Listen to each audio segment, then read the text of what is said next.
Good morning, ladies and gentlemen. Going earlier than usual due to Davis big time Mattek again striking when the iron is hot. Just kidding, of course. Something about power lines or whatever is going on. And I mean, dude, they're ruining my whole workday, man. I get a text message yesterday afternoon, whole block. Like I think like not even my block, like I think like my whole neighborhood is not gonna have power from 10 a.m. Central Time to 2 p.m. Central Time. That's crazy, dude. A lot of people work from home.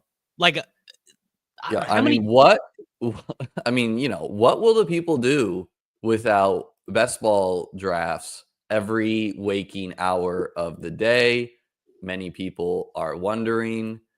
they are wondering. Yeah. And I have God forbid they watch one from last week, Well, I have a stream scheduled for 3:45 p.m. this afternoon. And what if the power's not on, bro? Yeah, What if the power's not on? that's on you. You need to give them some cushion. I mean, Davis and I are already in here, by the way. I pulled the 111. Davis at the 102 here. My channel, obviously not one to emulate in any way, but I've, other than our show, Davis, really never given people any heads up about going live. That's Yeah. right. Got a haircut. Thank you. Took my girlfriend a little bit while to notice, but the chat, they got it right away. They got it right away. They That's got so it right funny. away. Yeah. Shape too. It was just time. But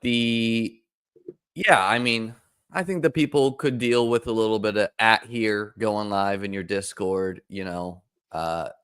So I don't. I'm not going to do the at here in the Discord because I have a lot of people who are not paid members. They're just there out of nice, like Peter's in there, Corain's in there, Sacrilegious is in there. I'm not, I don't, and Oh God, no! Oh no! Is Peter gonna receive a Discord notification? How dare! How dare it's you? plus EV for me to know that people who subscribe to who are YouTube members or whatever, that they are in a Discord with those guys. Nothing easier to leave a Discord than when you get an at everyone that you don't want. I mean, that is the easiest way to leave a Discord. For me, the at here's are staying here. If you are so upset that I tag my own Discord that I go live, feel free to leave. Peter, Pat, anyone. Twitter, useless, utterly useless as far as advertising when you go live now. Very useless. Unless someone has and people are always like, man, why aren't you telling me you go live? And so I think it's a perk of being in the Discord because people want to be in the drafts with us. Turn the notification on, brother.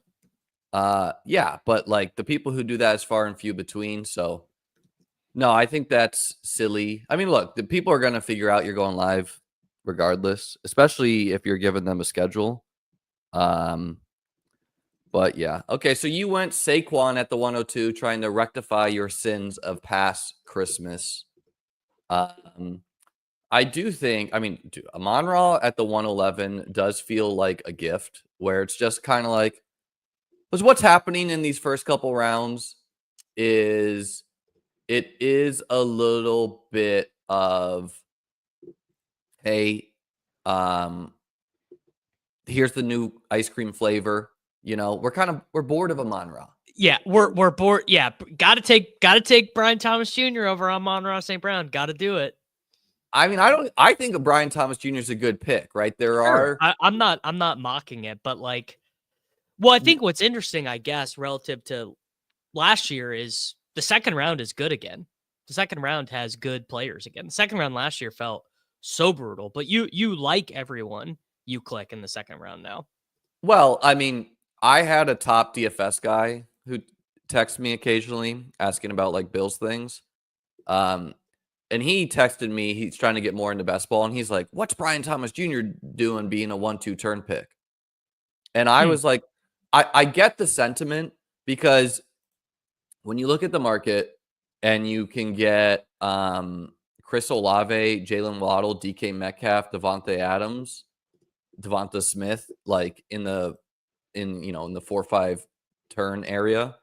It is kind of like, okay, is Brian's range of outcomes in a median sense that different than those guys? Probably not. In a week-to-week sense, is it that different either? Also, probably not. At the same time, the biggest thing about best ball that like some people struggle to understand is you need to start 3 wide receivers a week, period. Right.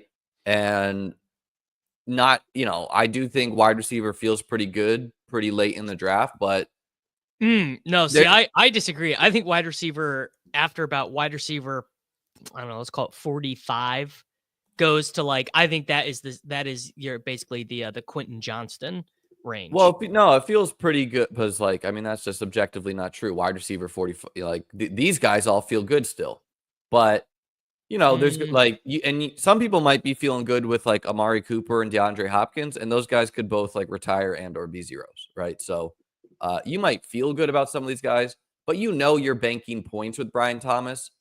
And I mean, Brian Thomas, if you like kind of like extrapolate his end of year, is borderline wide receiver 1, plus you have the effect of like Liam Cohen. You call Brian Thomas the Mike Evans of the offense, but honestly, like probably a better player, not the diss Mike Evans. And then a little bit of the negative hype of Brian Thomas is similar to Brock Bowers. Both of these guys benefited from players vacating targets in the offense pretty early in the season, where with Brock Bowers, it was Devontae Adams being traded, right? And with Brian Thomas, it was literally everyone getting hurt, right? Evan Ingram, Christian Kirk, Gabe Davis, but also his quarterback, right? And he produced with Mac Jones. So yeah, I think you're super wrong about wide receiver being deep. I think it's going to be the same thing from last year, where I think you're like hanging on to that and only focusing on that. I want to still get wide receivers early. Like you see me, I want Amon-Ra Neighbors. Yeah. So then, what are you saying that maybe I don't maybe I'm not understanding? No, what I'm saying is people feel it's deep. Oh, right. Yeah, wide receiver is not deep. This is like it's like, what is the projected point delta between let's call it Jordan Addison and Amon-Ra St. Brown? Is it 100 What I am points? saying is Brian Thomas is drawing very live to be outscored by Waddle, Smith, Devontae Adams, Olave, depending how the year shakes out. But that does not matter because you must start 3 wide receivers a week. And Brian Thomas, like on a bad season is probably going to be around 1,200 yards, 8 touchdowns, Here's an interesting spot where it's like you can go the quarter. Yeah, let's get the first Josh Allen team. Why not? Pick 38. I do think the ADPs should settle around here. I think the people taking quarterback in round 2 are just like are antsy in a sense. And if you had let me finish the point, what I was trying to say, Davis, is I do think the people who are just going to hammer running back in the first round are missing the point of last year, where the point is not. Yeah, you're right. The point is not you need Saquon Barkley. You need Gibbs. You need Bijan. All these guys are awesome picks. Don't get me wrong. But the point is that the elite guys at wide receiver that separate, they do dry up somewhat. And yeah, it's like, particularly some of these rookie guys are going to be smashes. Jaylen Warren, you can see being a borderline RB1. J.K. Dobbins could be a smash again. Swift, Najee Harris. Yes, Najee I don't like actually at all. He's shown no ceiling really at any point in his career. Swift, if GT doesn't land there, he could pretty much do similar. Like he put up 200 points this past year. I mean, all these dusty vets are dodging someone, but just the way it's going to shake out, some of the dusty vets are going to be safe. There's, just some of the dusty vets are. I don't know if it's gonna be I don't know if it's Najee Harris. I don't know if it's the Jaguars. I don't know if it's the Bears. I don't know who it is, but I do know some of the dusty vets are not gonna end up with any competition. Yeah, I think Kyron and Chase Brown are being lumped in this. I don't think Kyron and Chase Brown belong in the same conversation as Joe Mixon. Where Joe Mixon was a great pick this past year, right? He was like RB6 or something for a long time. Mm-hmm. But his range of outcomes seem significantly worse to me than Brown and Kyron. Where in Kyron's sense, Kyron in all likelihood is going to be what he's been these past couple of years. And at a worst case, he'll be like 70% of that, which is still like 4th round value, right? Chase Brown, I personally think the Bengals are going to roll with him and a worse player where he'll be the RB1 most of the season. Worst case, he's the 1B where he is sharing the workload. Worst case, he is what it was last year. Yeah, which is to start the year. Oh, no, I really don't think that's in the range of outcomes. I think that's just ignoring what he was and he's not out for he wasn't that good. He got the ball a lot, but he wasn't that good. He didn't have a high PFF grade, super high yards per carry, right? But that high efficiency. I don't care how good someone is if they're going to get 5 targets and 15 carries, and they have explosive play capability, right? Which that is the difference between Saquon and Gibbs. Is Saquon and Gibbs can house an 80-yard touchdown, and we've seen it from both of them. Yeah, Bijan really doesn't have that in his bag of tricks, right? Bijan is kind of like Saquon on the Giants, but where it's he's gonna get all the touches. Didn't he start to get some explosives last year? Maybe I know he didn't as a rookie. I honestly haven't looked back. Let me pull up breakaway rate. He's going to have some explosives, but he just doesn't really seem to have the long speed that they have. And I do but at the same time, Achane is a guy you would have said has that. You would have been like, yeah, Achane has the long explosives. And then he didn't the next year. Right? Bijan, behind Ramondre Stevenson, Najee Harris, Tony Pollard in breakaway rate, 17.3% breakaway rate, had only 12 rushes of over 15 yards. So there's some credence to what I'm saying. JT, we know still can hit a home run, which in the game of best ball really matters because you want to be hoarding the guys who can break the slate week 17 and in the playoff weeks, right? Right. Bijan's going to be a great pick, right? He's going to be RB whatever 5 or something. He'll have, there's some values in, I don't know to call him the Justin Jefferson of running backs, where not that likely to give you 50 to 40, but he's going to give you 20 to 30 a lot, right? But yeah, I do think we should be breaking ties towards the guys who can absolutely break the slate. Where, I think Bijan breaks the slate in a different way. He breaks the slate by receiving 33 touches a game in the money weeks, and more importantly, scoring 3 touchdowns. Yeah, which I think is very firmly in the range. Right. It's just frankly harder to get 3 goal line touchdowns than it is to just take 1 touch for an 80-yard bomb, right? Yes. Yeah, that's true. I'm having a little bit of trouble with Gibbs, where he is certainly being drafted as if David Montgomery is closer to dust. What do you think about that? What I will say is, if Gibbs didn't have the stretch run down the end of the season, he would have been the 108 instead of the 104. Exactly. So there is a lot of recency, but I don't think people realized it. At the same time, I get it. like even with Montgomery stealing a lot of work for a large portion of the season, he was like whatever a first round running back. Right. Plus, you have the pass catching. You have Montgomery possibly losing a step. You like I like it. I like it for Gibbs. But like I also I really want to be making a big part of my portfolio getting Chase, Jefferson, Lamb, Puka, Nico, like Amon-Ra. Why would you want Jefferson, dude? He stinks.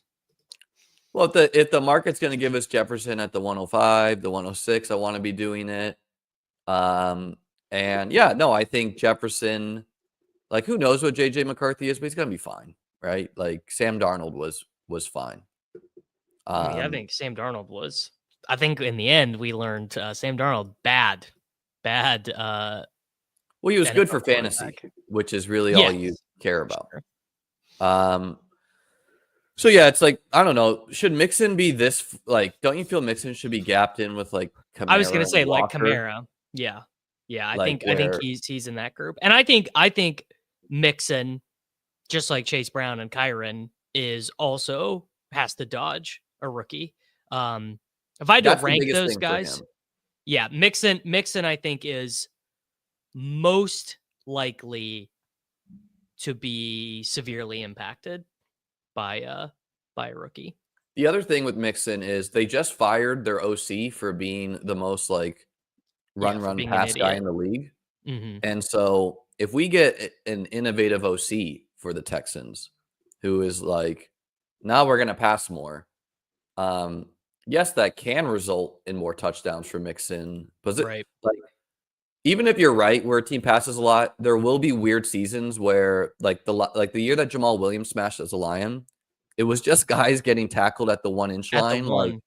again and again and again. And that happened to AJ Brown too, like the year before Saquon. Amon-Ra St. Brown got tackled at the 1, I think like 6 times. Yeah. This is kind of how like I want to be building a hyper fragile team where it's like I get 2 studs. And like if we look at me versus Bitcoin here, Bitcoin has Achane, Henry, Chase Brown, Mixon, Jaden Reed, Josh Downs, Cup. And I have Amon-Ra Neighbors, Kyron Walker, Warren Jones, where like I'm drawing really live to actually just straight up outscore him at running back points, right? Like I wouldn't call myself a favorite, but that could absolutely happen. And Amon-Ra Neighbors, like I like some of the gambles he did. Like Cup, okay, he's got to just like bet that he's getting a big wide receiver hit. But I'm going 4 running backs early. I'm gonna stop, maybe even at 4. I already have 2 anchor wide receivers. I have an anchor quarterback, an anchor tight end, and just fill it out from here. And I'm not just taking Darnell Mooney because I need a wide receiver in the 8th, right? I'm like, okay, Aaron Jones, ideally he'll be around 200 points, right? He is a free agent. Where do you think he's going to go? Is he going to go back to the Vikings? Yeah, they're kind of in a tricky place money-wise because they're trying to figure out the whole quarterback situation, and like I believe like 8 of their defensive starters are free agents. So I expect Aaron Jones to be on a different team, and I expect the Vikings. The stuff I'm reading is like Thor Nystrom, who's a big Vikings guy. He's saying he thinks they they might just take like 2 or 3 running backs. They might just load up and take multiple guys, which feels right because Aaron Jones. So they're like having to like not play him as much down the stretch because he has the quad who injury. I could see signing him? Take a guess. Aaron Jones. The Jaguars, maybe they just say The Chiefs, we're done man. with I could see ETN. the Chiefs being like They do love the old guys. I think Najee Harris is the most likely free agent running. Just replace Kareem Hunt with someone else dusty. If they want that. I mean, is Najee even have the ability to like move piles like Hunt? Like Hunt's not going to get you yak, or your run at rack, I guess I should say. True. But I don't know. I could see them taking a rookie and then also getting Jones as the kind of what like Kareem Hunt used to be for them as like the explosive guy. Like the thing about Jones is he's not that dependable, which maybe the Chiefs would value. Like the number one thing they want is a dependable guy. That I think that is like pretty much what they. If you look at the type of guys they sign, Pirine, McKinnon, Carlos Hyde. McKinnon was a gamble though. You know, he had a bunch of injuries. I wouldn't But call him like they signed him for nothing. I think the free agent running back class Jones is will be so cheap. bad. Jones will be cheap. So well, maybe he should be cheap. The thing I would be concerned about if I was a team that wanted Aaron Jones would be the running back free agent class is so thin that Aaron Jones will be like, you got to give me $10 million a year, bro. No, he's gonna be cheap. He probably is gonna want to try to get a ring too. So I could see him doing it. He does want to stick it to the Packers though, so maybe that like maybe a bear, like maybe he is the Aaron Jones and DeAndre Swift would be the all-time my legs hurt running back room. I don't like Pacheco's a weird one. I think Pacheco is the team wouldn't, I don't think, be planning on Pacheco being the starter for them next season. No, they're going to get a guy that can push him, but it also wouldn't be that shocking if he's a decent value, you know?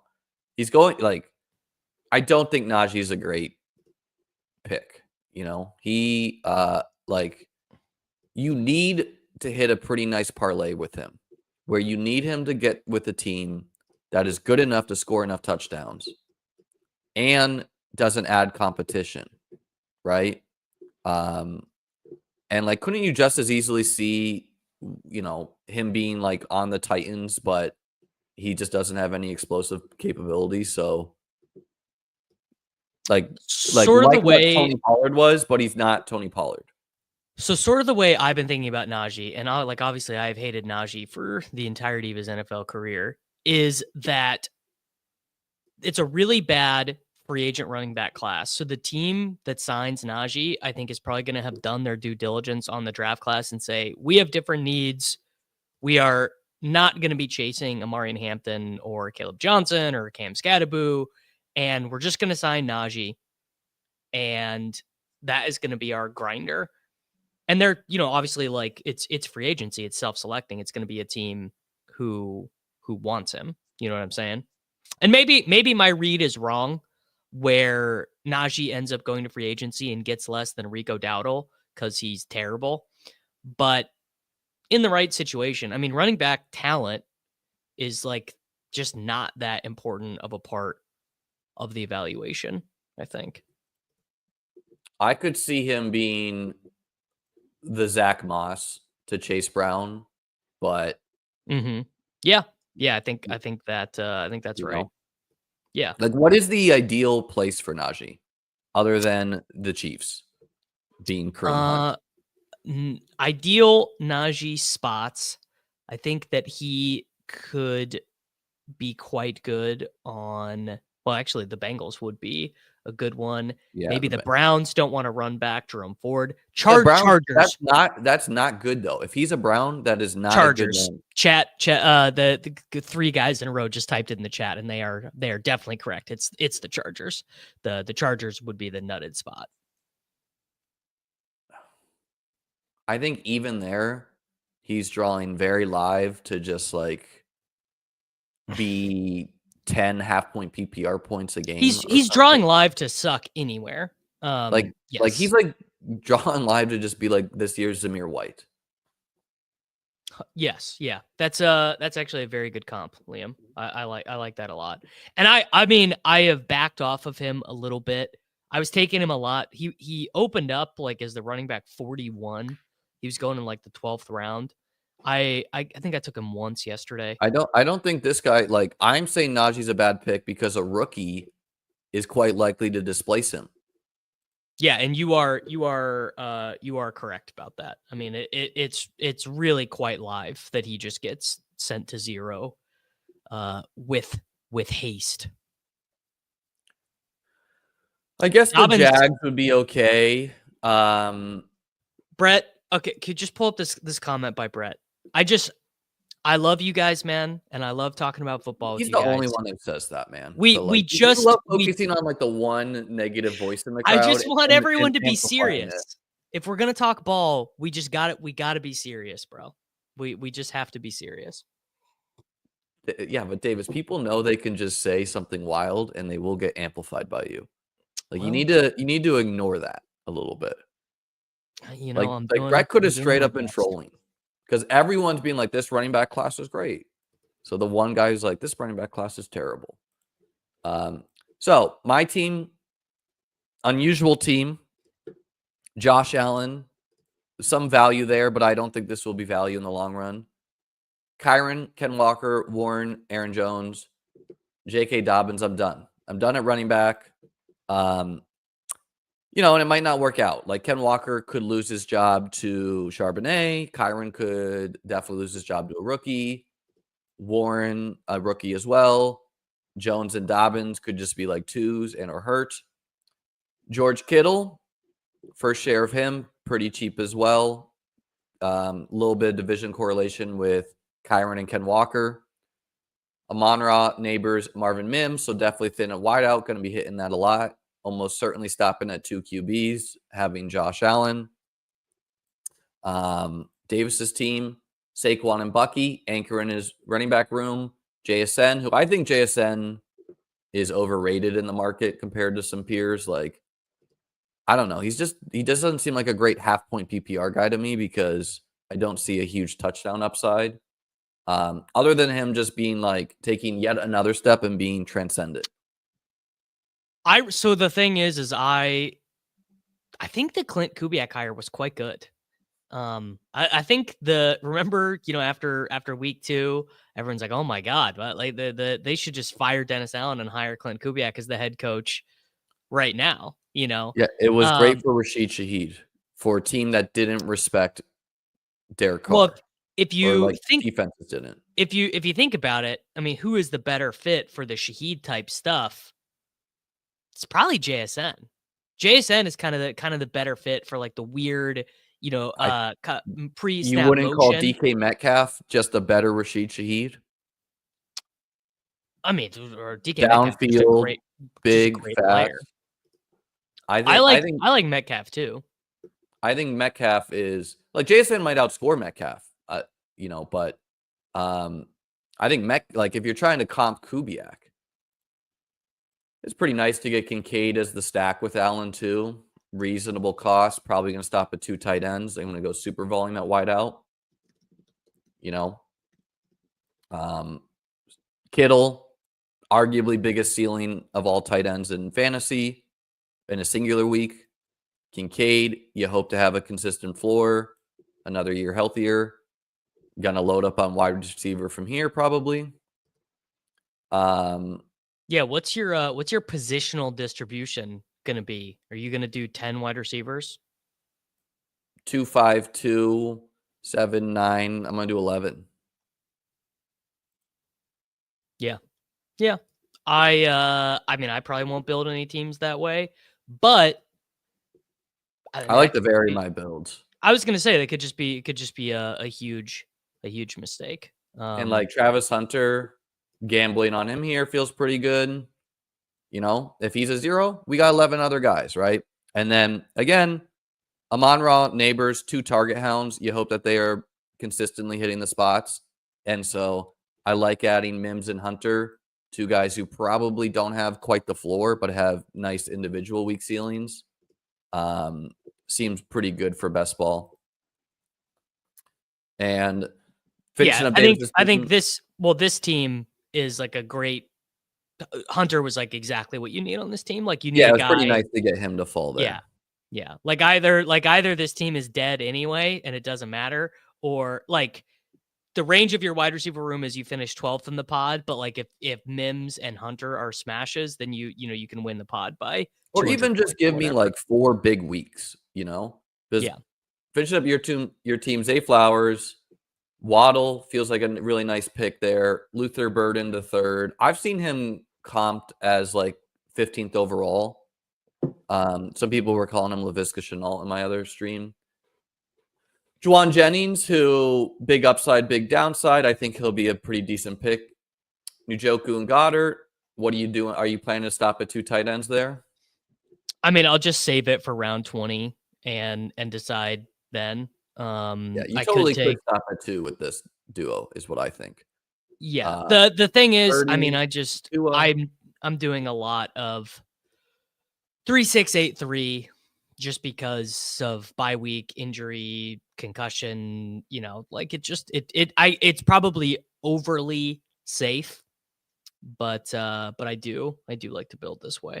It is supposed to be the optimal depending on how you, as far as like advancing and scoring the most points. I wouldn't say it's not always going to be the optimal as far as what will win. I actually think the riskier thing about mine is like I have enough running backs who could be really good picks, and all of them have downside too. Where Uh, with me, I like I'm going to I just stop at 5.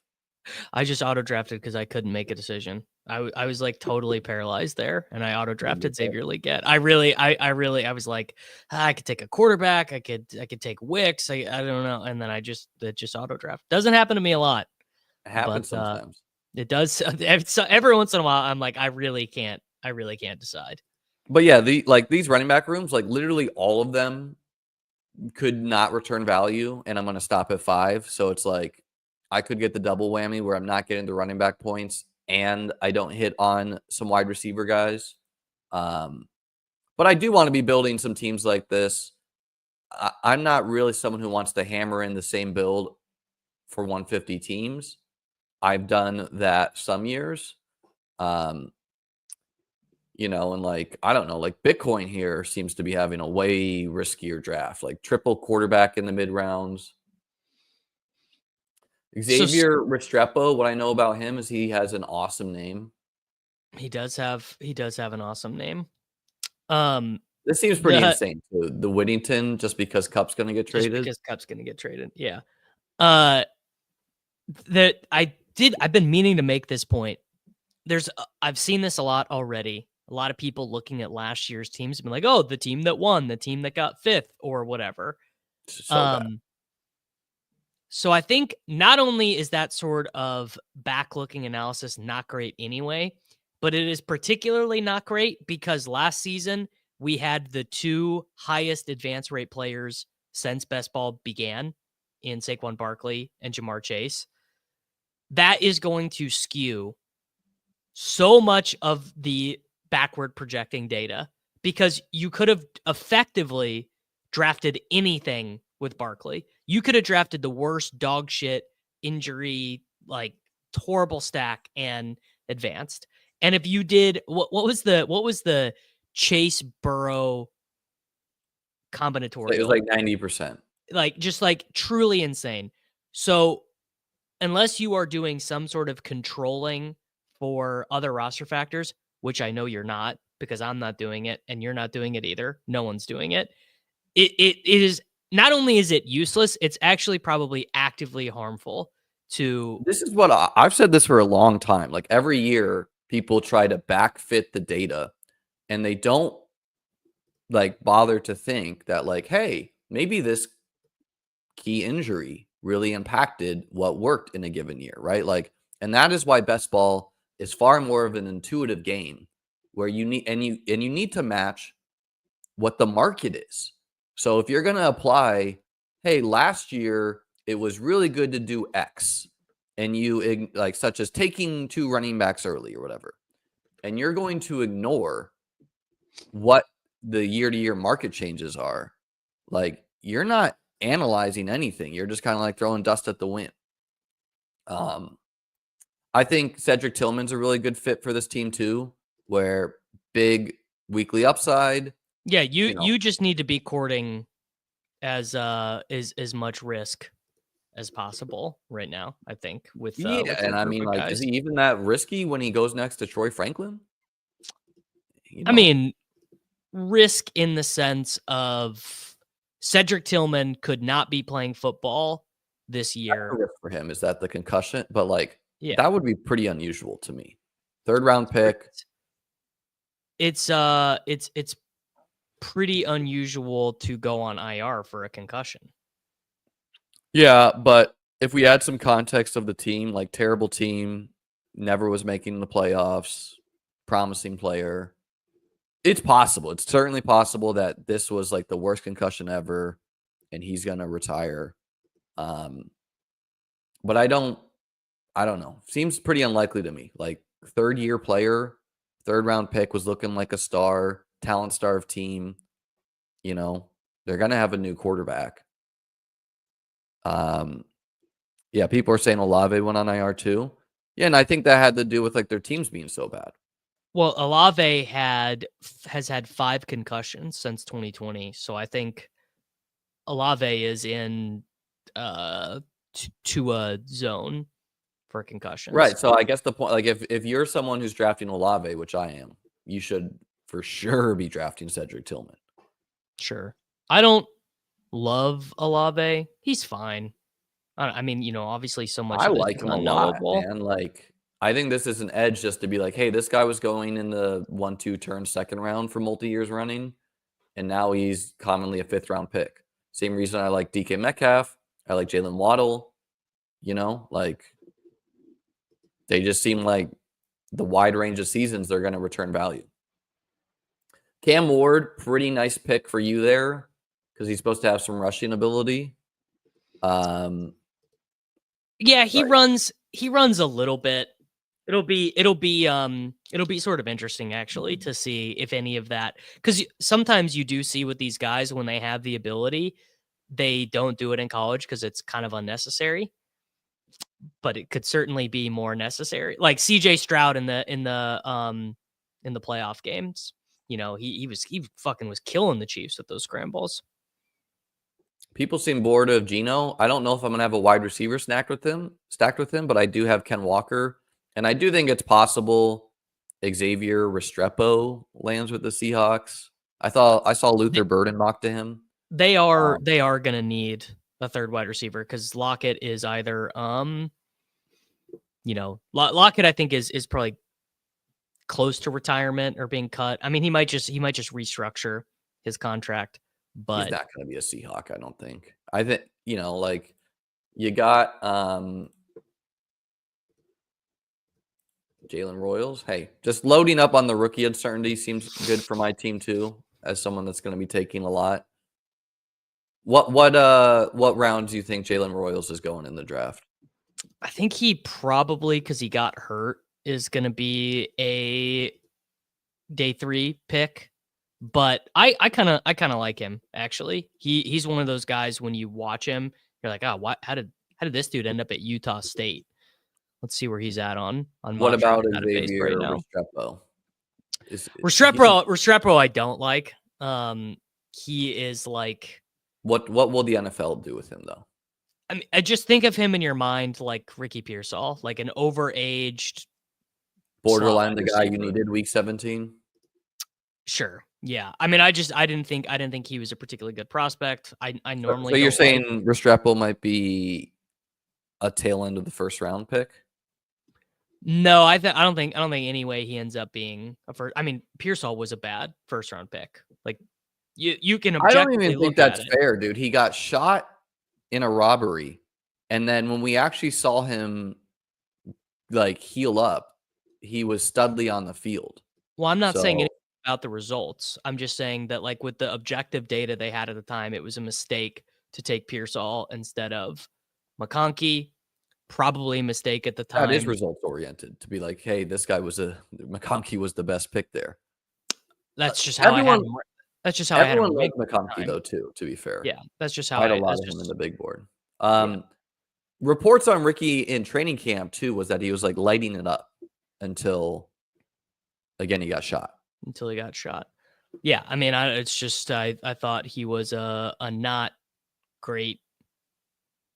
I mean, he was like 24 years old. So it's just the history. Again, we got to adjust the age curve stuff. We got COVID science available today. Like, I think some of this stuff is old news trying to fit to new trends. So the reason why the aging curve stuff always sort of matters is that you should be beating up on college kids if you're 23 years old, right? But producing as an 18-year-old in college football, much more, you're smaller. I understand the reason behind it. I'm just saying that there is some context both with what COVID did down the line too, like people doing whatever, JUDCO. And everyone has a different path. Like by and large, probably you don't want to be old if you can't beat up on kids. And I mean, I don't know, like Ricky Pearsall looking like he could be a good pro. If they're all 49ers, who do you think is the worst pick? Debo, Ricky, Pearsall, or Ayuk?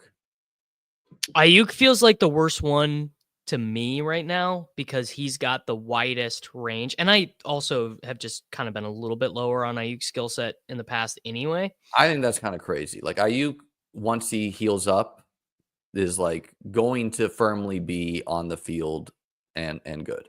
It's probably Debo though. It's definitely Debo. I feel like Jennings and Pearsall are like so locked in, and they're also they're the cheaper ones.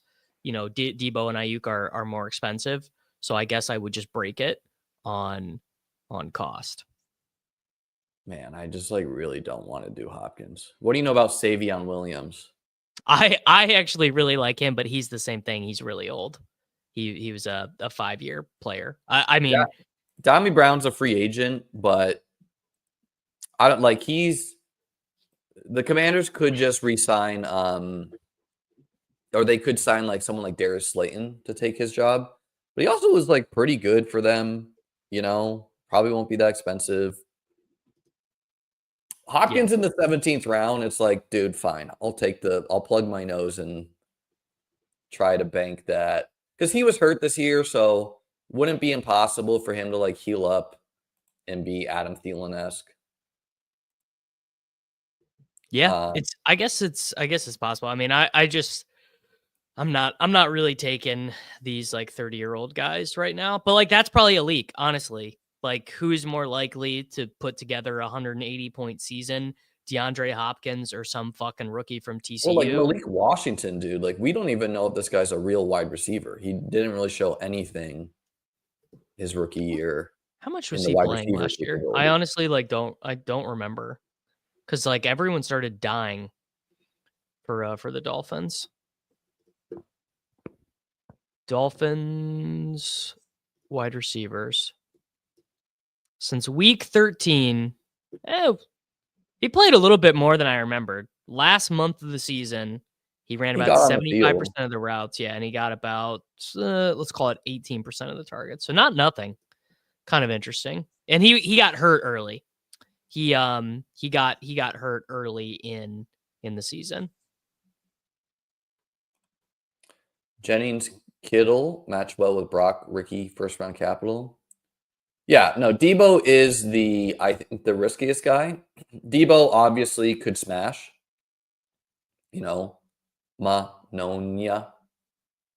Gee, I always struggle with that. I can't believe. I mean, what if it literally was? What if it was literally just the pneumonia? And it turns out Debo is actually always still good, and he just had. The other thing with him is that like I would not think of Debo Samuel as a guy whose game ages gracefully. No, it's going to age terribly. And he's he's getting older, and maybe the pneumonia is a serious thing that sticks with him for a bit. Like you're not guaranteed to just shake this stuff off after a year. And I don't know. It's like, are they going to carry all of these wide receivers still? Feels like they have to trade someone. Their window is closing, if not already closed. Right. Like where now you got to deal with the Commanders in the NFC too, who I think like most people would just rather bet on the Commanders' future than the 49ers' future due to Jaden Daniels. Right. And them having like all the cap space in the world. So I don't know if the 49ers are done. I'm not saying it's done, but it's far closer to done than it was 2 years ago. Like they could be worse than the Rams easily. You got a team like the Cardinals who just like drafted like 5 million dudes. They're going to get another class in there. Their offense is pretty young. The Seahawks, you got a new coach there in the Seahawks who really probably couldn't enact his vision year one. He's going to change that team somewhat. Seems like they have 2 studly guys. So I don't know. Just doesn't seem great for the 49ers as far as being like perennial NFC contenders. You got the NFC North. You got the Lions, that whole division. Like the Bears could be legit, you know? I don't know. Debo risky for sure, but he has upside clearly. I think Ayuk is the safest bet as far as returning points week 17 unless he gets hurt again. Like, you know, might not see the field weeks 1 through 4. I don't care about his early season production. I think that has to do with missing training camp. Jennings, I also view as pretty safe. I just don't think that goes back in the bag. I don't think you like. That's where I'm at. I feel like Jennings was so good, Yeah. and like a really high proportion of his targets, even before the breakout, came on third downs, which just shows like Shanahan and Purdy like just him. Like a flat out studly guy. Yeah. I was really wrong about Jennings. You know, I basically thought like this guy's a jag, and that is like that's the counteract some of your age things where it's like some of these guys it takes a while, you know. The like Jennings, I think he just always played with better players. Really, I mean, if you think about it, like the 49ers are just so fucking stacked. Or maybe it was bad coaching. Maybe he never got like a real shot.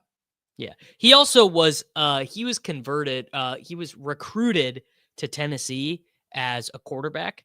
Oh shit. This has been happening. My camera has been popping off and on.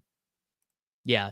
So historical anomalies is saying they have to pay Purdy, so keeping all 4 seems unlikely. The thing is they actually cost themselves money by cutting Debo. They're the only cap effective way.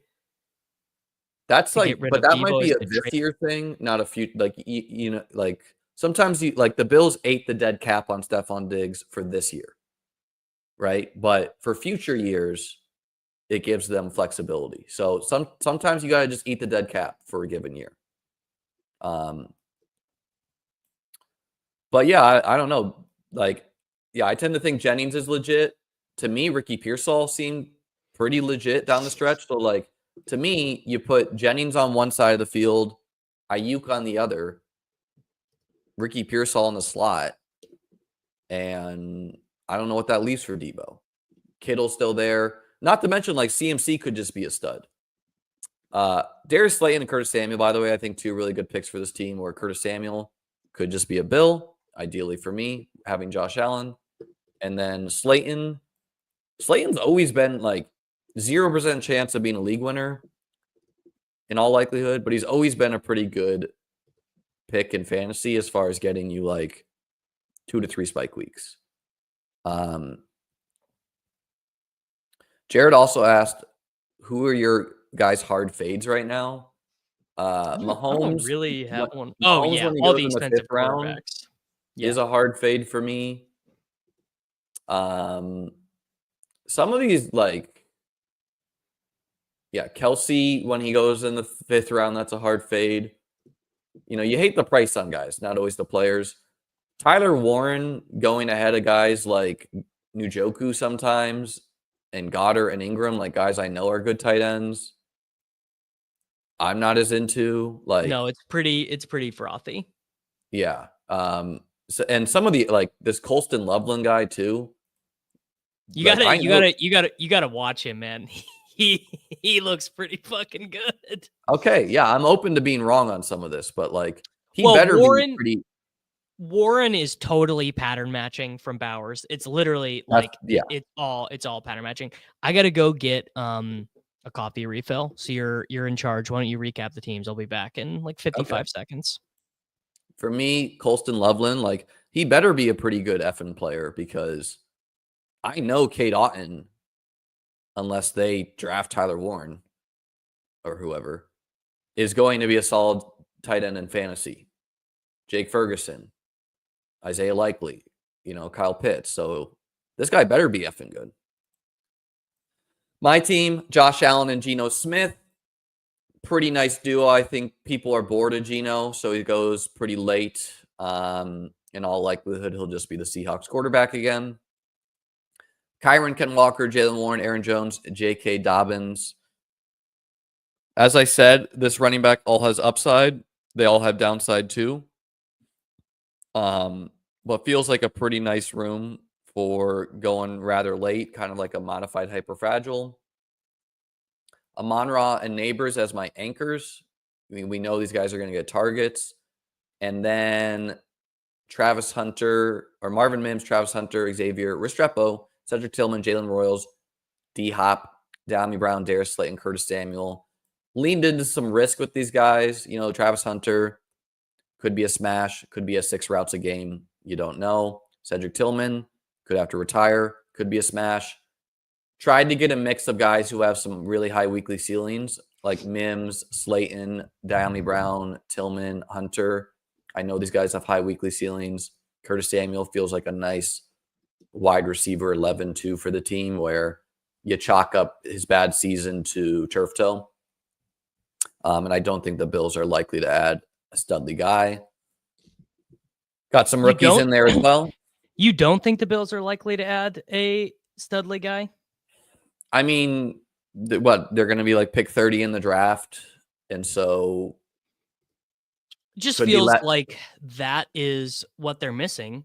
And they've already taken their medicine with eating some of the dead cap. Like, I don't know.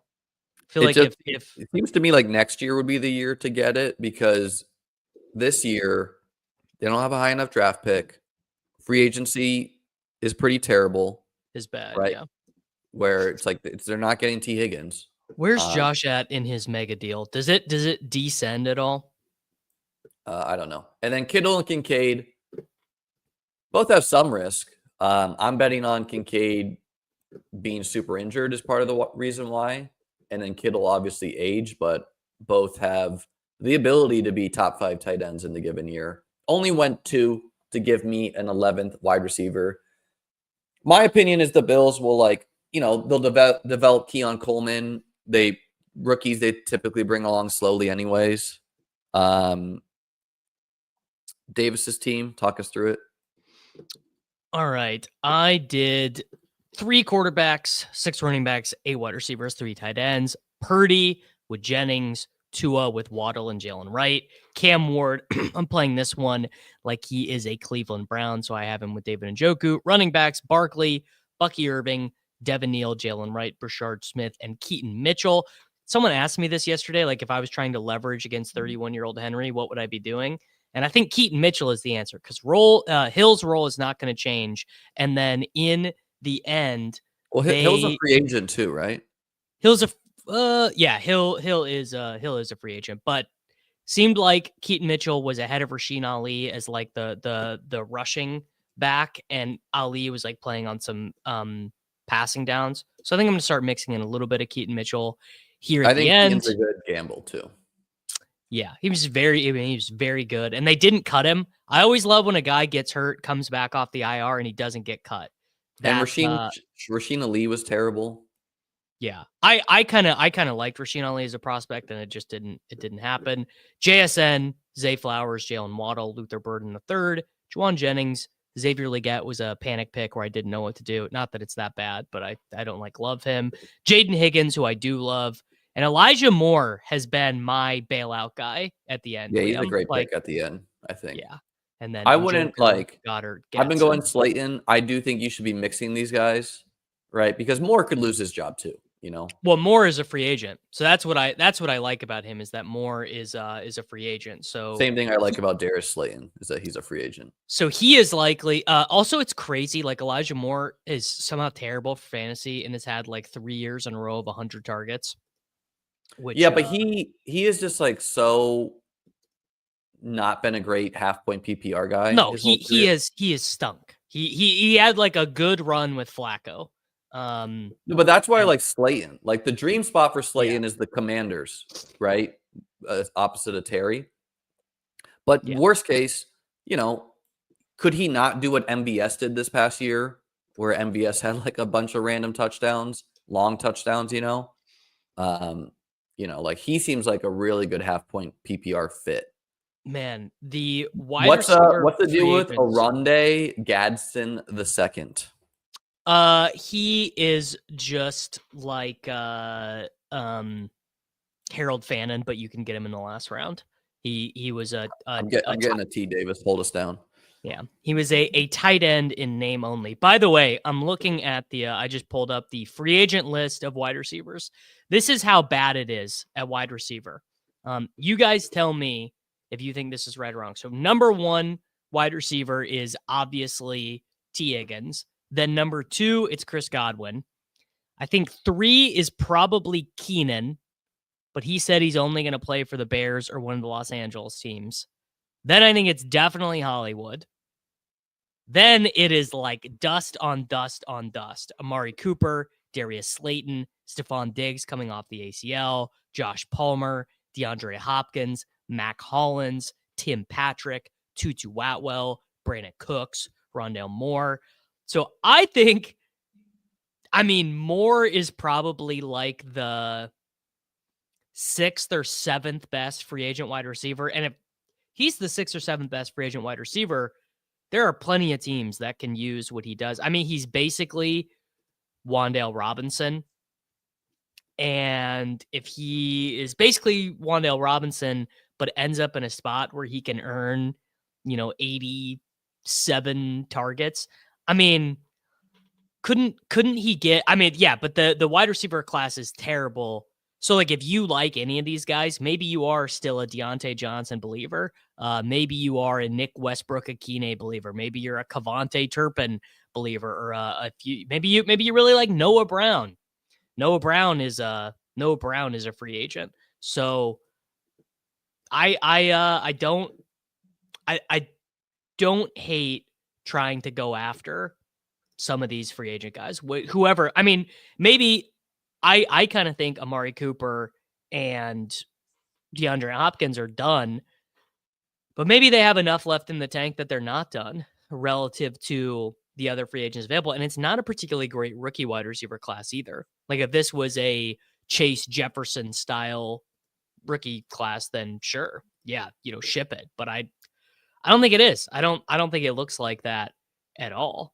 Yeah. Pepper Tony is saying, is Amari Cooper even verified to be alive? Honestly, is he?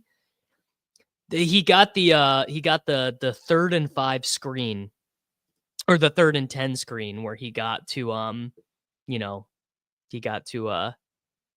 like a 4-yard gain or whatever. Hopkins could be the best pick on the board.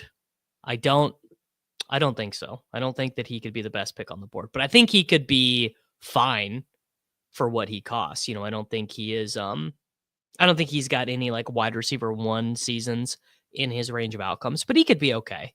I would probably go the other way. First round started here. Liam is up in 1 pick. We'll see if he's back from getting his tea. First round, Chase, Jefferson. Wow, Jefferson ahead of Barkley. Jefferson ahead of Bijan. Then CD ahead of Jahmyr Gibbs. So I took Gibbs at 6. Neighbors, Puka Nacua, Amon-Ra St. Brown, Brian Thomas Jr. Chess, Liam gets Nico Collins. That feels like a huge gift, man. Getting Nico at the 111. Yeah. Back to back. It is. 111s for me. Davis, you go Gibbs after previously being wary. What are you trying to even out there, or sold by my arguments? I think one of the things that I learned last year was just you probably don't know more than the aggregate of the market in the first round. So unless not that I was fading anyone intentionally in the first round, but I just had Jefferson ranked so high that it irked my distributions of first round picks. And I'm just not really going to do that this year. Yeah. You had to have known that was risky though. Like if you're going to just hammer a guy, he has to be the guy you need week 17 too. As far as the game we play. I went Nico and AJ Brown, the classic body type match, big guys, win downfield, score touchdowns. I think it's nonsense the Eagles will trade AJ Brown or whatever. It's like you see the Patriots guys are like, we're going to get AJ Brown. I don't think that's happening, but I mean, that's an added benefit, I guess. No, it's not happening. Where you at on worry level for the Super Bowl? Like if the Chiefs lose, will it be the one that got away? We didn't get history. Fuck no. Yada yada. No, this is so lucky for them to be here, dude. They stink. They just stunk all year. At no point. The only time the Chiefs ever I don't think you will say that. I think people will say that though. Sure. Like, oh, the 3P, blah blah blah. The only time the Chiefs ever feel inevitable is on third down. The only time you ever feel them is when it's 3rd and 7. Every other time they just feel like, to me. Yeah.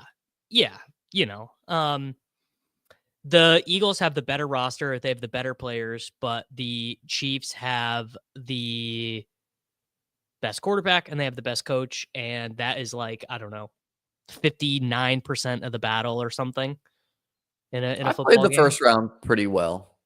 But I could be burned by it, you know. I don't know. This year in the first round doesn't feel like past years where I don't want to fade anyone. They're all really good picks. None of them looks like bad picks to me. Like the only thing I could say is I do think the risk of Saquon and Bijan maybe Barkley is so fucking risky, dude. He could stink. He could just the guy scored fewer points last year than Dalvin Cook's best season. It just really like I'm not gonna fight it. Also, he had like 10 like 60-yard touchdowns or something like that tends to regress as far instead of being predictive. They're only risky because you have to take them at the expense of the stud wide receivers in the league.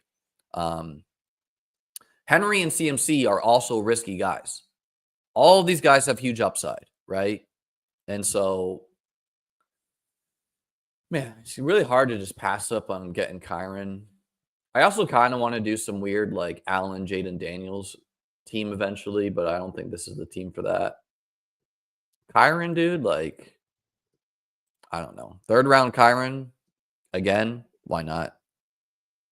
I think your hope for AJ Brown is that the Eagles' defense is worse.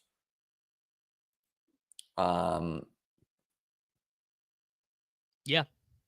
I mean that is your number one. If you're big on any Eagles skill position player, you want the defense to be like it was 2 years ago. Would you say I'm going to do Jaden instead of Josh in this one? Would you say this is how you're building most teams? RB? No. Fill out wideouts? No. I would say mostly I start wide receiver. I mean, it just depends on the. I like the wide receivers in the 2nd round more than the running backs, but I thought let's do a boomer. Let's do a boomer start. I mean, Gibbs, Taylor, DJ Moore. That's like running back, wide receiver who plays like a running back. And I was hoping that the perfect pick would have been Terry for you as far as like getting the boom.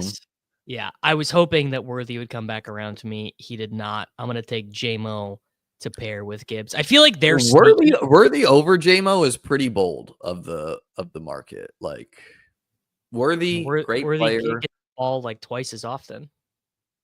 I don't know. It's just if Rashee Rice does return, the Chiefs for sure are going to add some weapons because you got Kelsey who could retire, Hollywood who's a free agent. Worthy's definitely a good football player. But I think Jameson Williams, dude, just seems like an absolute star. Does he not? I think they're actually very similar in terms of the way they. Actually, that's kind of funny. I was about to say they're similar in terms of the way they score fantasy points, but it's actually the opposite. Worthy turned into a Yakmer. Yeah, Tony.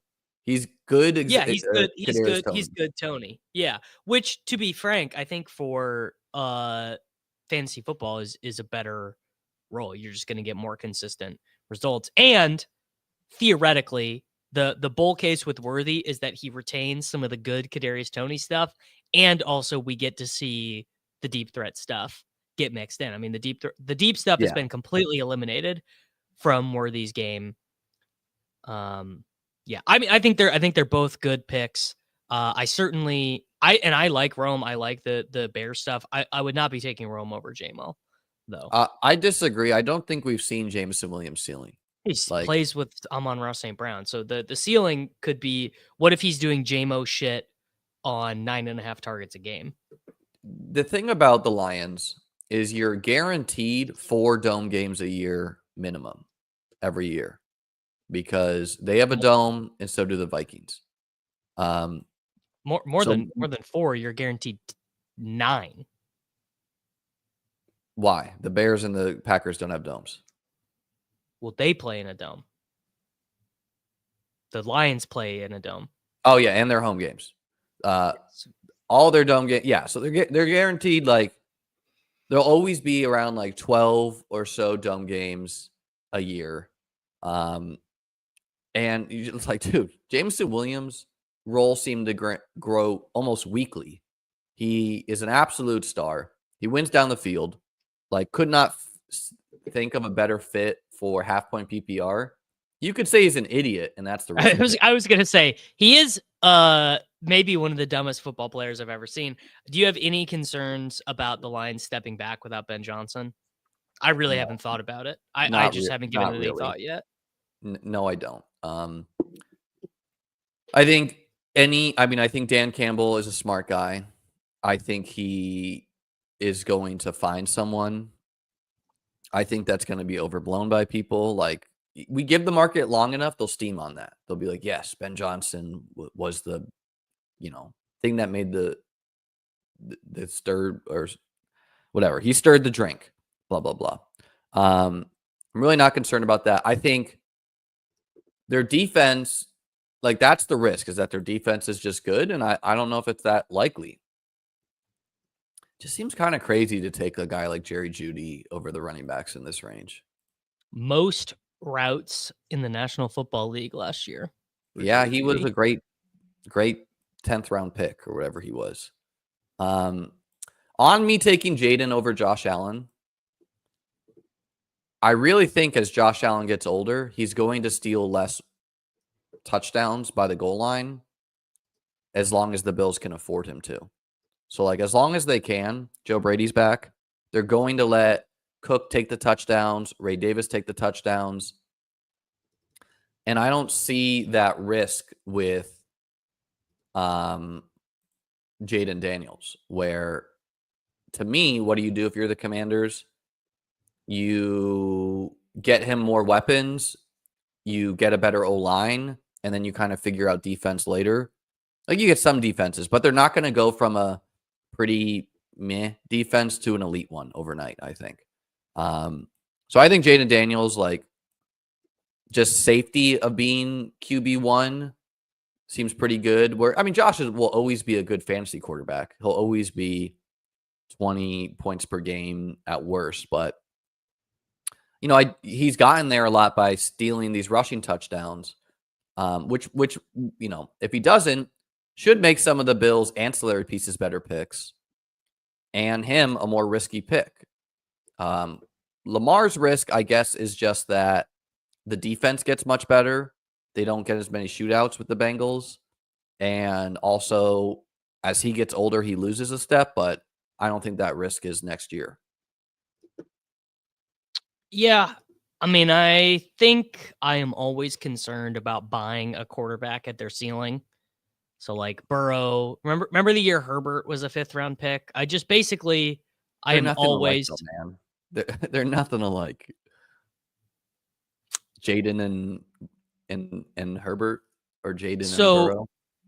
The thing that you get into with quarterbacks is that the more expensive they get, the more it relies on efficiency, big plays, extra touchdowns. The reason why Lamar, Josh Allen, and Jalen Hurts are so safe is that they generate touchdowns. They generate touchdowns close. They generate touchdowns far. They've done so over many years. Jaden Daniels was not like a goal line rusher for the Commanders. No. And I am concerned about an efficiency profile of a, 198-pound guy who loves to get tackled, who doesn't generate. So you're concerned of him getting hurt, is what you're saying. Well, I think it would also behoove the team to not use it. Like, I don't foresee him becoming a goal line rusher the way that Allen or Hurts are. I think this is classic outsmarting yourself. We don't even need Jaden to steal the goal line touchdowns because the dude is one of the best passers in all of football. Period. Right? Like, he's really good, but we don't fucking lasers. And we don't draft we don't draft how many rushing quarterbacks in yards the did he have fourth this round. past year, though? I think like 750 off the top of my head. Yeah, he's around 800. So are you thinking it's going to be 500? That seems absurd, Like, unless Jaden gets hurt, like, unless you want to say he's small, he's going to get hurt. I really don't see 891. Wow, I was low. Is that including playoffs, though? No. Or no? Mm-mm. No. Yeah, like almost 900 rushing yards. Gonna get better weapons. I think that is absurd to like. This feels like the people who like every year people wanted like for the like 3 years until people were ranking Josh Allen 101 in fantasy.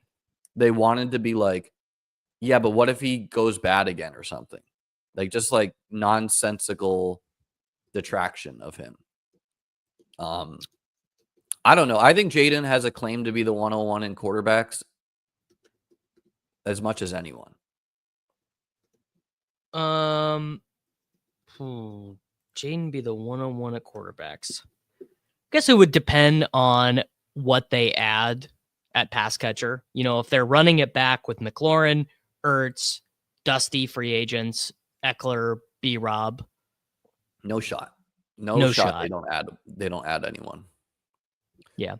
I'm just not taking the expensive quarterbacks right now. I find it to be the most constricting roster construction. Could very easily be wrong, but I'm just looking at the 2v2s of something like Brock Purdy in the 10th round versus Jamison Williams in the 4th round versus Darnell Mooney, Jaden Daniels, Brock Purdy, Jamison Williams. Maybe it's too simplistic of a way to view it, but it's where I'm at right now. I won't disagree that some of the the riskier ones to me are kind of like Burrow. Burrow is undraftable right now. I don't think he's undraftable because the question you need to ask yourself is, do these guys have the capability of being the guy you need week 17? And like, how often does that occur versus like a Purdy? Not just like, oh, anyone can be the guy you need. But I do like, as someone who just drafted 2 teams from the 111, what I'm realizing is like, I like Kyron, I like Jaden, but then really for these next 5th through 8th, I also like the running backs the best, like going Warren instead of Rashid Shaheed, who's coming off an injury. So yeah, like all else equal, I probably do want to be making Warren a wide receiver and maybe Jaden too, a wide receiver. And because then I could go 4 wide receivers, 4 running backs versus what I've done here with quarterback, 5 running backs, 2 wideouts. So clearly I'm done at running back. Very similar team. Got Kamara instead of, I don't know, whoever the other guy was. Different wide receivers, different quarterback. Jaden is kind of a tough stack because you got Diami Brown. He's a free agent. You got Ertz, who knows what, what's your lean on Ertz? Is he going to do another year? He said, I'm not retiring. I mean, he came out and said, I'm not retiring and I want to be back with the Commanders. And it would probably behoove them to do that. I drafted Sinnott. Is that someone just gets signed that's better, Yeah. I mean, the risk is that Ben Sinnott, who was a 2nd round pick last year, actually ends up playing at tight end instead of H-back or whatever. Yeah, that's the risk too. I'm not like sweating the stacks early that much, if that makes sense. Like, I'm going for them, but I like I'm not like forcing it. I'm like, dude, the money rounds are 11 months away. You know how much ridiculous shit is going to happen between I then hear you, and man, but now? it's so top heavy that if you think stacking is optimal for week 17, you need to sweat it a little bit. You need to be trying, Yeah, right? I certainly am trying, but I'm not going to like declare a team dead because No, and I especially have not when you Jaden have Jaden Daniels Daniels. naked. Yeah, Not exactly. when you have Jaden Daniels who can do it on the ground, right? Um, and with how the market is, it's going to be hard to stack Jaden Daniels and Terry McLaurin currently because one goes at the 2-3 turn every time, and the other one goes at the 3-4 turn every time. So there will be some teams that Jaden Daniels falls to Terry, but that's what it will take. Like my team, I'm clearly probably going to try to get Stroud eventually. And I guess we're doing another super wide receiver heavy. Yeah, dude, this would be I mean, it could certainly be a leak, but I will not have any teams that look like this. Yeah, I mean, I don't build every team this way, but I am more willing to mix up the contexture of my teams. Like I just the thing if that you, I would be concerned about doing these specifically is this is a textured like this is like a layered bet against this rookie running back class because you're saying the Rams don't take one, the Seahawks don't take one, the Saints don't take one, the Steelers don't take one, and that Aaron Jones ends up in a spot where he is a workhorse. I do like the Marvin Mims pick though. Marvin Mims, I think, is pretty undervalued. He was he's ninth. the same thing as Shaheed and Mooney. He was ninth in the National Football League in yards per route run.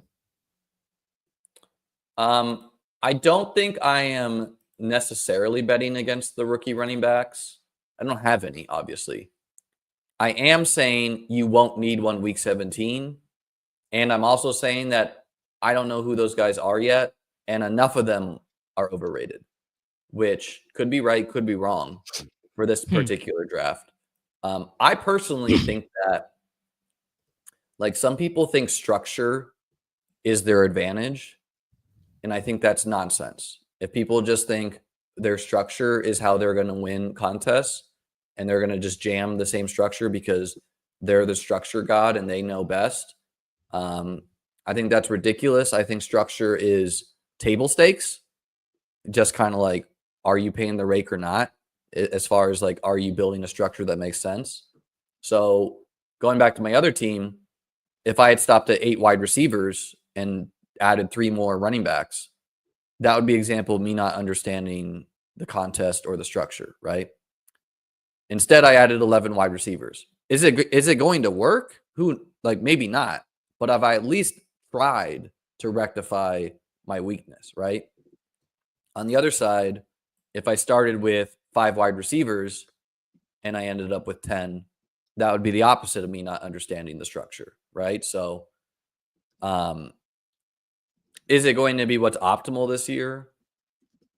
Maybe, maybe not. But I do want to be building some teams like this, building some teams running back heavy, building some zero running back. I want to be mixing my structures in general, especially while we don't know free agency yet. We don't know the draft yet. So there's a lot of moving parts, both up and down, of where players can go. And if you're locking in one structure, you could be locking yourself out of the range where guys go up the most, either at running back or Well, wide it's receiver. pretty easy to lock yourself out of the nuts if you just do anything too rigidly. Yeah, it's a variance question, right? Yeah. Your I mean, team, a more yeah. normal feeling team, Gibbs and JT, DJ Moore, JMO, Addison, Godwin, Downs, feels pretty nice. Andrews, Goff, Travis Hunter. Could have gotten Travis Hunter again. I think I got him in the 130s last time, so I was trying to do that again. Stephon Diggs, obviously he has some risk as well. Yeah, I was kind of in on Stephon Diggs, and I was talking to Corain yesterday and looking into it a little bit closer, and I think it bums me out because I was drafting a lot of him early. I think he might be closer to the Hopkins Cooper range. He's older than I remembered, and he got injured later than I remembered. He got injured the last Like weekend in October. week 8 or so, week 9. Week 9. So that is both of those things. I thought he was 30. He's going to be 32, and he got injured later than I remembered. So I was like, I need to back off of him quickly. Yeah, but at the same time, in the same breath with him, like Keon Coleman and Rashad Bateman go. So it's like I think Hollywood I moved ahead of him, and Keenan. So I moved Hollywood and Keenan ahead of him.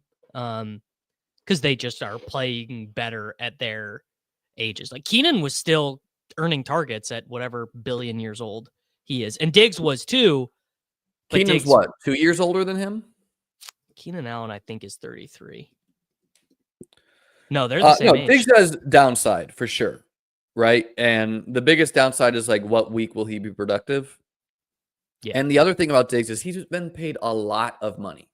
He has really played contracts well in the sense that if he didn't want to attack his rehab that hard and just get one more contract, $10 million, and then fail at that and be out of the NFL, that's in the range of outcomes.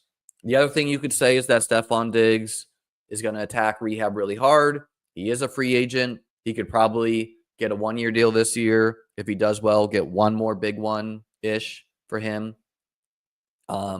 Yeah, Purple Yoshi, I had the exact same experience. I also thought he got hurt in like week 4, and I also thought he was like 29. And fuck this guy at the 10 hole for taking Anthony Richardson. What a dick. I mean, he just what an absolute dick. He literally did just do this to tilt me, and it worked. So good for him. I mean, bro, when your quarterback you're targeting is a running quarterback, you did it to yourself taking Tank Bigsby over him. Like, you have no one to blame. Just take Richardson in the 11th if you want Richardson. Because a rushing quarterback, and by the way, he has Michael Pittman, so he didn't do anything to impact you. No, he did it to be a dick. He's a dick. And... That's foolish.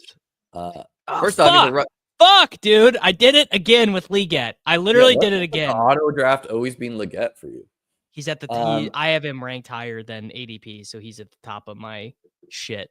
Fuck. This is a bad but when team you're now. Guys, for anyone else out there, when the quarterback you're targeting has rushing upside and no one really knows stacking, they're liable to be taken unstacked anywhere, right? It'd be the same thing like if the Terry McLaurin drafters like, how dare Liam take Jaden Daniels? He knew I wanted Jaden Daniels. Getting Stroud with Diggs and Nico feels nice. Number one, like one pick after Stroud is Michael Penix. So it's like, I think we've gone the opposite way. In a couple other picks is Bryce Young. Tua went ahead of him. Injured Dak went ahead of him. Stroud was terrible in fantasy, but I would like to bet that he can be better. God damn, and then my Diggs team is terrible. I would say the most likely outcome is Diggs resigns a Texan. I kind of think that with a lot of these guys. Yeah, Hollywood, I think probably most likely thing is he goes back to Kansas City.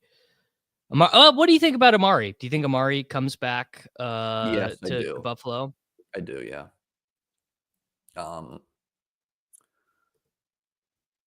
Yeah, you know who's a bad pick? I think Jalen Coker in the 13th round is like.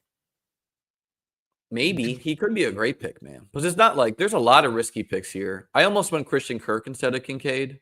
Just to catch up at wide receiver some.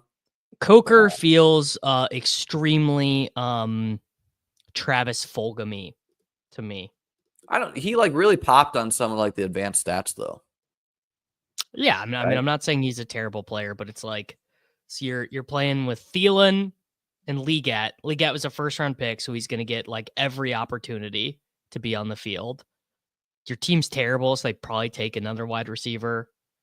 And you're just like, I don't know, he could be just in totally no man's land. Like so he goes ahead of like Dontavian Wicks, who like I get it. Wicks is a meme and he's terrible, but he's like locked to be on. 80 Mitchell, like a way better pick, I think. Yeah. He's not locked because they could sign someone. Isaiah Bond, don't know much about him, but rookie uncertainty seems good for this team. 10 picks past ADP. What's your vibe on him? Isaiah Bond is just like falling in these drafts. I don't understand it. It's maybe there's something going on in the scouting industrial complex that I'm missing, but he is a University of Texas wide receiver who's going to run like a 4.32. He is going to be a top 50 pick in the NFL draft. Who do you think scores more points next year, Restrepo or Cooper? Restrepo probably. The thing about Cooper is I think the Bills will convince themselves with a full training camp he can be better. Maybe he was just really hurt. Maybe he was just really hurt. Dude, we literally have no idea for some of these guys. Yeah.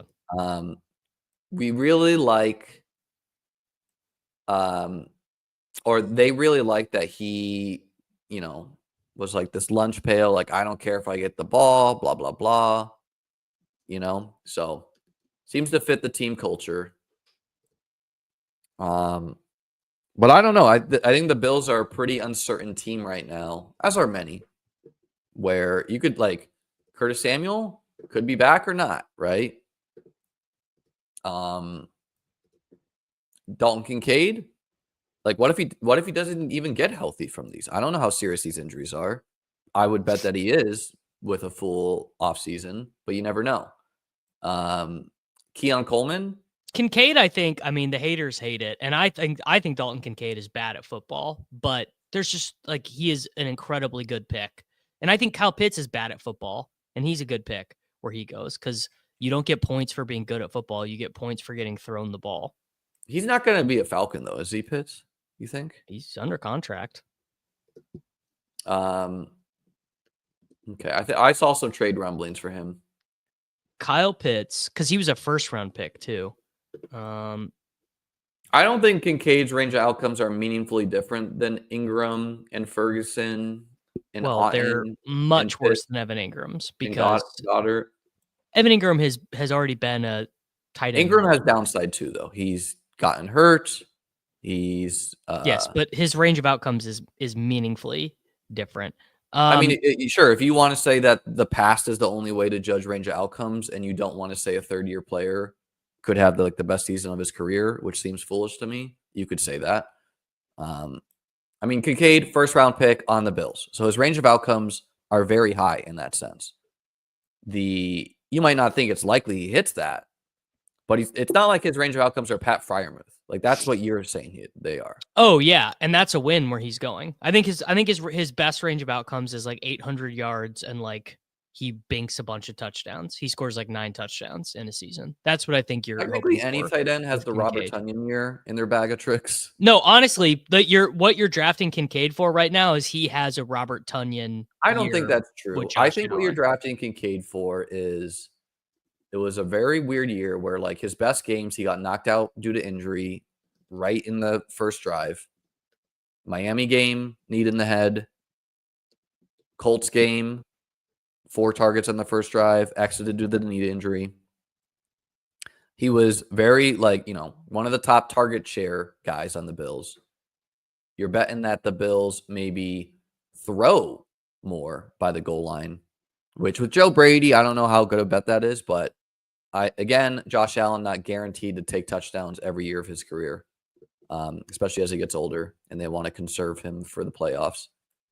And then you're just betting on tight end, notoriously a slower position to break out. Yes, he's an older player, but third year, generally, I would say like that's where tight ends are coming into their prime.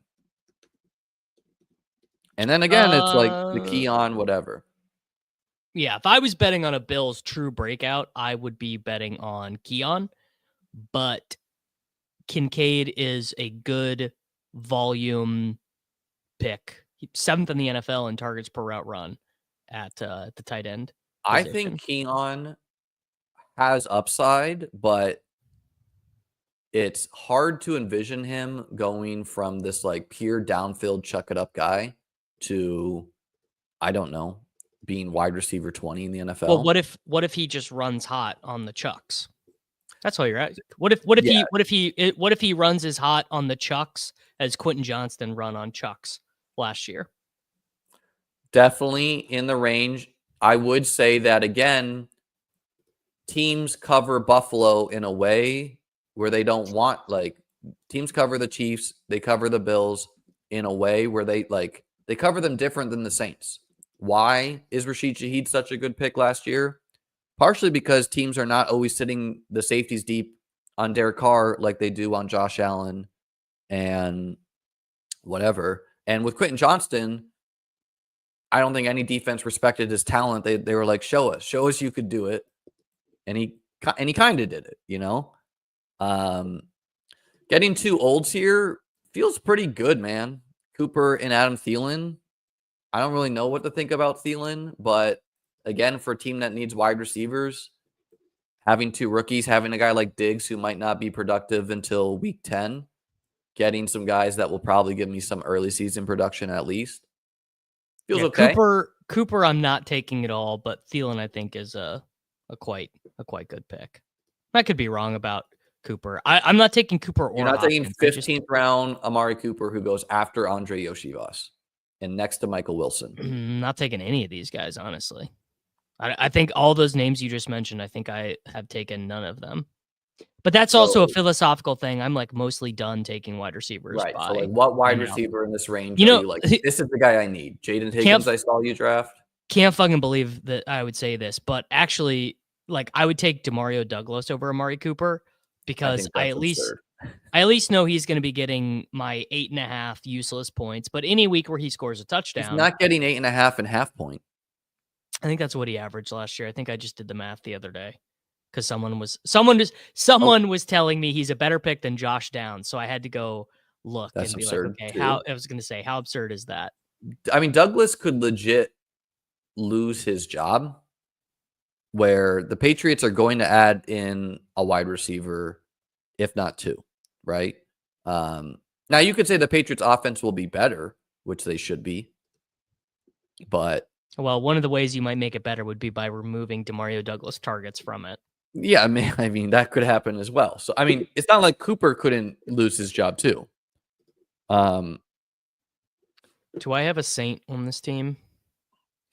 Nope, I don't. Jackson Dart, come on down, brother. I think he's a good gamble. But I think I think he could end up going as high as pick 6 to the Raiders. Probably not, but I've seen it mocked. The case for drafting Cooper, Joey, very simple. He just was hurt last year, and he's going to be starting for a team and earning his usual volume. And his skill set fits half-point PPR. Like, his skill set does fit half-point PPR. That's if true. at worst he is just like this downfield guy, you would hope that he is like on the Bills, on the Commanders. Yeah, I mean, Cooper in round 15 is just a clear grab. Yeah, I agree. Chigakonko, I probably would have done it just because of the old school RuneScape stuff. Someone in one of my things said that he is a full-time RuneScape player. Wow. He does NFL on the side. As a joke, they're saying. I do like that. But was what you like to max your account, dude? Like, let me try to convey what that takes. Like, I played as a kid, like quite a bit, and I never got 99 in any skill. And it's like an exponential thing, right? Where it takes the same amount of time to go from 1 to like 92 in a skill as it does to go from like 92 to 99. So we're like, I don't know. Like, if he actually like played this account himself, someone's saying 3,500 hours. I think that might be light to like fully max your account. Like, he must have been playing every day, like instead of watching tape or something. Kind of love that, dude. I mean, at least he's not like going to the club or whatever, you know? Could you conceivably, I've never played RuneScape, I don't know anything about it. Could you conceivably, like if you had a home gym, could you conceivably have RuneScape on and be playing it like in between sets? Like, could you go to the bench press, bang out like 10 sets, and then come back to it? There's two things. Number one, there is RuneScape mobile now, where you could be like doing that and play on your phone. And two, he could technically have botted or like hired someone to play his account, but like what Elon Musk does. Yeah, basically, but without the fanfare. But he to me, like I listened to like 5 minutes of an interview and it just doesn't seem like that happened. Yeah. Someone said it's like 4,500 hours if you get 70K experience an hour. You get more experience, I think, I don't know. I haven't played again since I was in middle school, or high school, but you get a lot more experience as you get better in skills, but still it takes a long, and that was like the minimum. Yeah. And no offense to Chig, but I highly doubt that he is like the most efficient trainer of the skills, if you know what I mean. So he's probably closer to like 10,000 hours. What if he's just really good at it though? I mean, can you be a NFL person and also the best RuneScape guy? Maybe. So Jahmry Brown, free agent, but I don't know. I think you would power rank the Commanders as the most likely team to sign him. He might not be starting for them. I was going to say, I think maybe not. I think he might have actually played well enough to have earned a relatively decent contract. And the Commanders are going to be like, well, why don't we try and go get Chris Godwin? Why don't we try and get Cooper Kupp? Like, why don't we try and do something else? Cooper Kupp? Do you think they want that, man? I mean, honestly, Cooper Kupp fits the Commanders so well just because it's like they're the team of olds. And they're, it's like literally replace Zach Ertz and Cooper Kupp, Spider-Man pointing meme. Yeah. I think Tyreek Hill being a Commander would be super fun, or him being a Ram. Tyreek's not a free agent, but I think this is a decent team to roll the dice on Sinat. Sure. He had, obviously he has 0 being in the range of outcomes, and like John Bates played ahead of him at times. And then I don't know, I could go 4 tight ends if I was stressed about it, but I don't think I will. I think I did 4 tight ends once on they were like 4 of my last 5 picks or whatever. What's your vibe for Deontay Johnson, dude? Unclickable. I don't agree with that. And here's what, dude, he got cut by 4 teams. You know how fucking crazy that is? But here's what I'll say for him, and I'm going to take him on this one just because. You know what it's giving? It's giving Kadarius Toney to me. It is. I agree. He has 0. But here's the number one feather in his cap is this. One of the best front offices in the NFL, the Ravens, signed him with the idea that they will get a comp pick when someone else signs him. I think it was risk-free, though. I think that was risk-free. It is risk-free, but so they that's the vote. They at least think he has enough validity. They think that he has the chance to get signed by another team, like a theoretical opportunity to get signed. Yeah, and terrible free agent class of wide receivers. Yeah. You hope that he just had a mental health meltdown. What's the grossest wide receiver you've taken? Deontay Johnson. Give me something grosser. Take DeMarcus Robinson, dude. Take Ray McLeod. Roman Wilson. That is as gross as I can get. I don't think that's gross, actually. I think that's a pretty good bet. It's the same thing as taking Jermaine Burton, really. It's like, okay, so for Deontay, the ideal is that like a team like the Commanders signs him. The Chargers obviously won't do it again. The Texans obviously won't do it again. But there's a lot of teams that need some wide receivers. The Packers could maybe want someone. And again, he's a 20th round pick, bro. If he's a 0, whatever. It's not like there's not any zeros going higher in the draft. But he's not a guy I would want to like take a huge stake on. The thing is I've just always thought Deontay Johnson stinks. So like there have always been like Deontay Johnson truthers. Like people were like jamming him in the 6th round or whatever last year. I've never been that guy. I've been a Deontay I've never hater. been that guy. Yeah, I've been a big hater. So I, I'm not I gonna. have been a big hater because I don't think his game matches. But like, bro, you hate the price, not the player. If you're gonna give me Deontay Johnson in the 20th round, yes, I wouldn't be drafting Kincaid as much if he was going in the 8th round because I think the tight ends. I call. I think you'd be drafting I would Kincaid not because because you're I think these tight philosophically ends committed to are the bit. pretty risky. Like I don't know. I kind of like Jonnu more than Hawkinson and Andrews, anyways.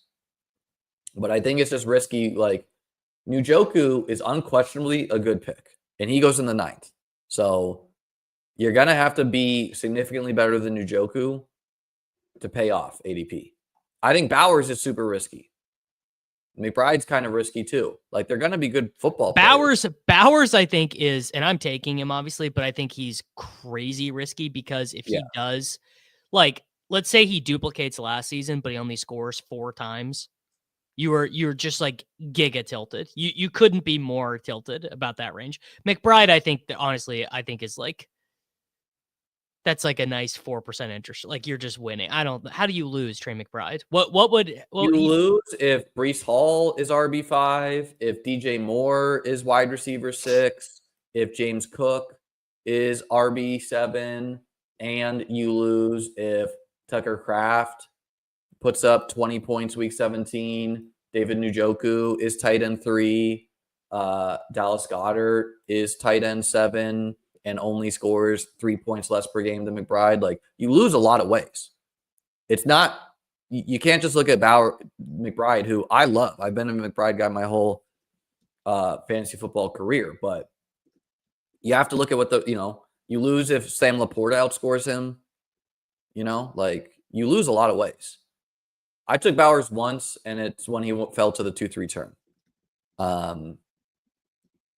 And again, like this sweet spot of tight ends from like Njoku to Otton, I want to be getting a lot of these guys personally. I take a lot of those guys as second tight ends. But I do like the range I like is the Njoku, Warren, Kraft, Goddard. Oh god, Kraft was expensive in this one. Goddard at 1. Yeah, all those guys feel good. I like Hawkinson, but even he feels pretty rich. I haven't take the wide receivers are so good where Hawkinson goes. How do I take Hawkinson over Jennings? How can you say that when Trey McBride goes in the 3rd round? Because Trey McBride is going to have a 28% target share on a league average or better than league average. How often do you think George Kittle straight up outscores Trey McBride? Very low. Like almost like on it. 27% of the time or something. Yeah, I mean, I think Vegas at worst would have it as like 35 to 40%. Right? And there's a 2-round difference. Well, Kittle is it's just like Kittle's also older. Kittle has more Kittle has probably Kittle's the Alvin Kamara of tight ends. You're like, he's old, he's good. It's actually not even really about the age. It's about does any tight end have more target competition than George Kittle? It's miserable. He plays with. We don't even know what the target competition is. We know it's really good. We know minimum. He is playing. I don't agree with this. Yeah, that is it's directionally accurate, but you're taking it too far. He would need to be hurt for that to occur. And the other thing is like McBride, lovely guy. But what if Marvin Harrison Jr. takes like a big step year 2? And then you got Kyler. Then you're still that's just eliminating Michael Wilson and Greg Dortch and who's the other fucking guy? They got to add a 3rd guy too. They could add a 3rd legit guy in the draft. I think they're more likely to add a vertical guy. You have a guy like Kyler who is he's not going to throw for 40 touchdowns ever, probably, right? No, probably not. He's going to be like 25 touchdowns. And so McBride will be better than he was this past year. where he scored 1 touchdown or 2. But let's call it like 5 or 6, you know? You can probably cobble that together.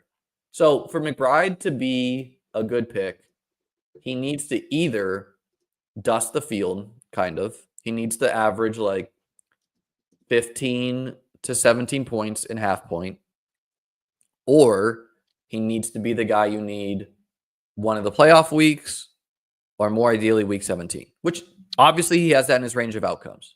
Frankly, I don't really care about any of that. Trey McBride, 8th most targets in the NFL last season. I'll let whatever else happen. Like, I'm not trying to control for how many touchdowns does he score. You're not trying to consider what the market gives you as a whole is what you're saying. You want to think about the player, not what's available. I want to think about, which is fair. I want to think about who is most likely to create a lever. Is a 19.7 points per game running back more likely to create a lever? Because Liam, you know this better than anyone.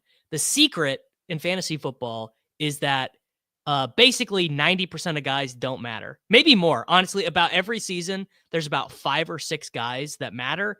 I think Trey McBride, infinitely more likely to be the guy that matters over McLaurin, over Brees, over Moore, over Evans, over Cook, over Lamar, over JSN, over Kyron, over Marvin Harrison. Because we already have the yards and the targets.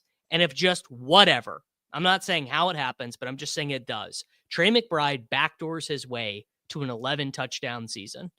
He scores some long ones, some defenders trip, whatever. He is certainly going to be the guy that you needed to have, at least in terms of creating a lever at the tight end position. He scores 11 touchdowns. He is putting Brock Bowers in a kennel. He needs to do all of that to gap the field. And even if he gaps the field, like getting a running back that averages 20 points per game, if you can get some tight end points later through sheer quantity of guys. Because how I used to think about tight end is like, yes, I do think Trey McBride might average a similar amount of points per game as DJ Moore, as JSN, as Garrett Wilson.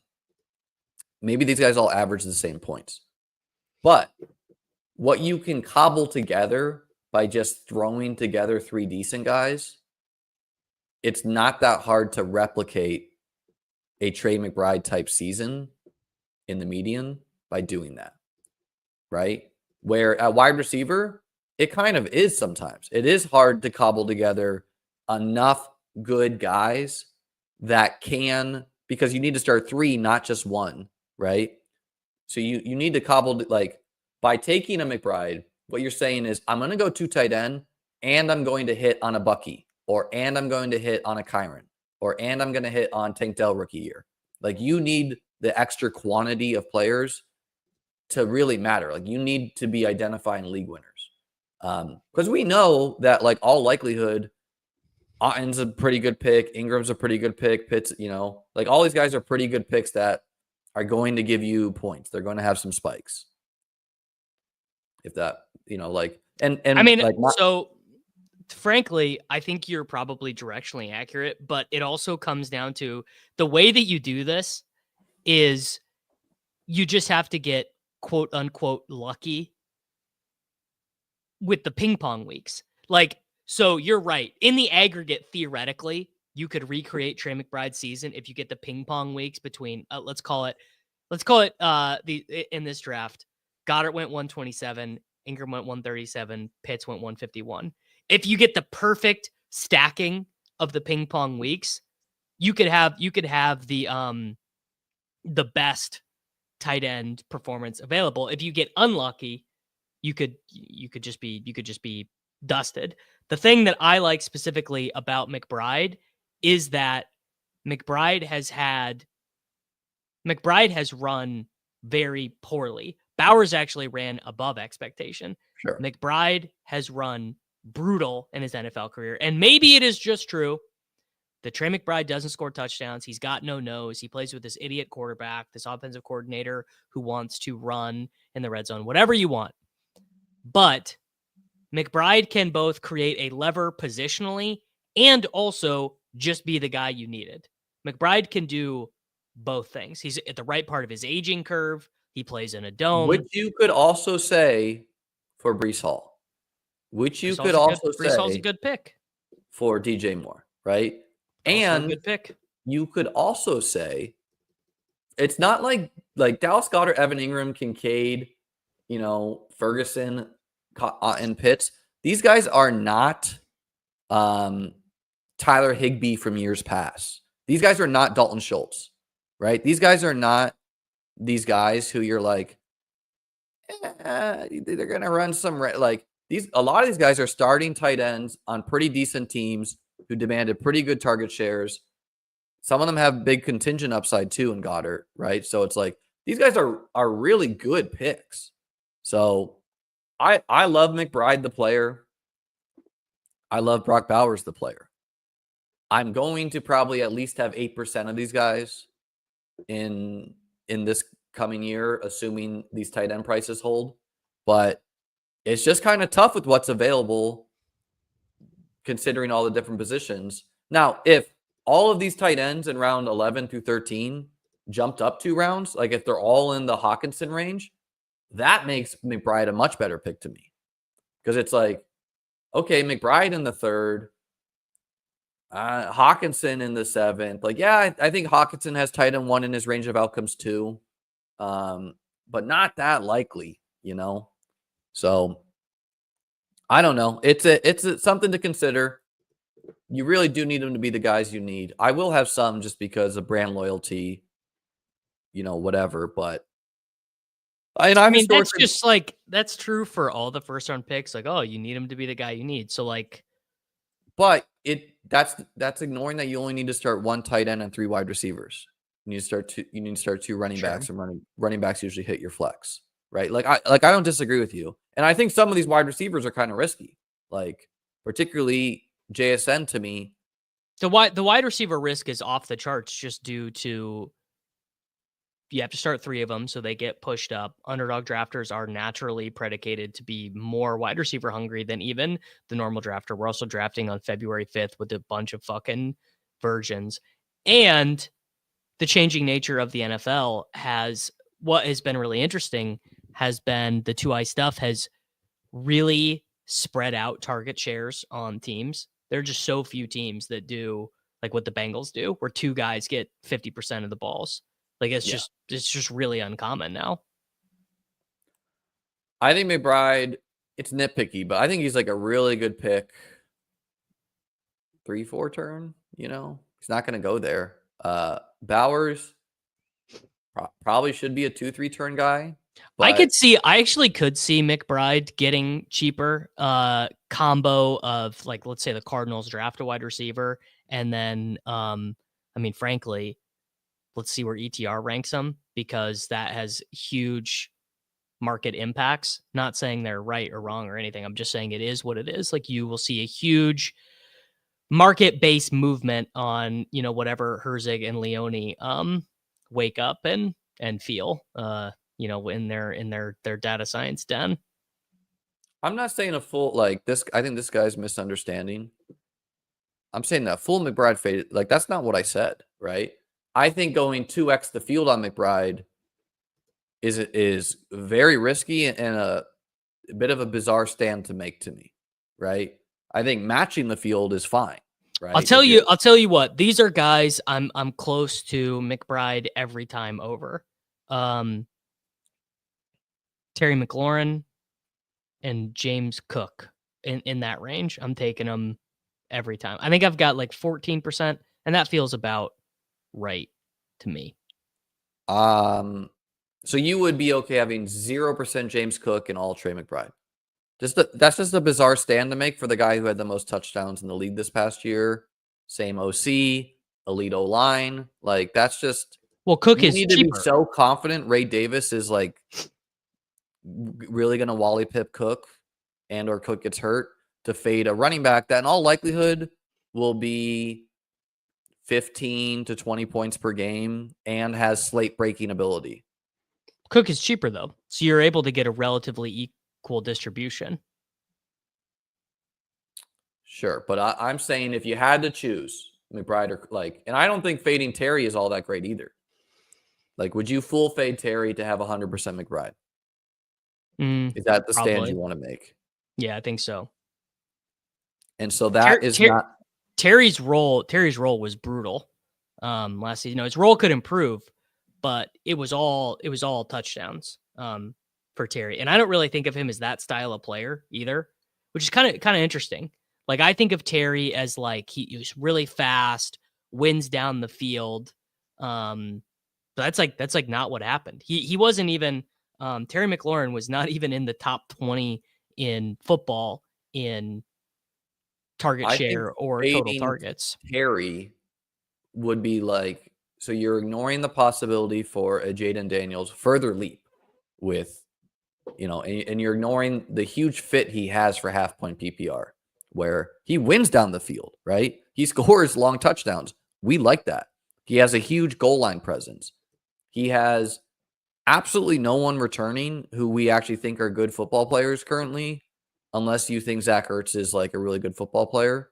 Like, he has a lot of uncertainty where I think they're going to add a legit guy, and maybe that helps him, right? Chase and Higgins are both good football players. So maybe upgrading from Jahmry Brown and Zach Ertz helps Terry. I don't know. Something to think about, but we're going long here. Let us know in the comment, guys, who you're siding with here. For Davis and me, guys, if you could like the video, if you could click the subscribe button, turn on that notification bell, join the Discord. The link to join both of ours are in our respective video titles. Davis, anything else you want to tell the people? I thought it would have been a good bit if my power went off literally as we were doing the stream. That would have been a good bit. Yeah, I mean, I just think Trey McBride is a pretty good pick. I think you should have like 12 to 14% of him. Just feels like the interesting thing is I think he is should be pretty close to Bowers in projections. Like, if you were just doing projections. Love McBride, and the player. Yeah. And the third round to me feels like I could just create arguments in my head against all these dudes. Now, if Trey McBride was going ahead of, like, I think honestly his ADP seems pretty appropriate. Like, ahead of T would just be jumping the shark. Ahead of Jacobs would be like terrible. You know what I'm saying? I mean, I don't know. Like, Jacobs has. So what I'll give McBride, sure, if he doesn't have a ton of downside risk to me. The big reason for me is I really you like Jake Ferguson. I like a ton of these tight ends. I like Njoku, who, like, in all likelihood, how many more points do you think McBride will outscore Njoku by? Fully healthy seasons for both. I mean, like 50 McBride points maybe. So much better of a situation. Njoku has been the McBride of his offense where they just run the offense through him. So yeah.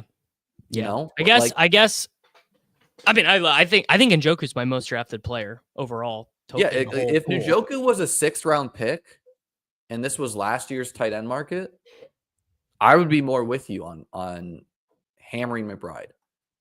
I do think McBride has less downside risk than Josh Jacobs because Josh Jacobs, another year older. We know that. Well, yeah, I'm never taking Josh Jacobs. I'm just thinking of like market dynamics.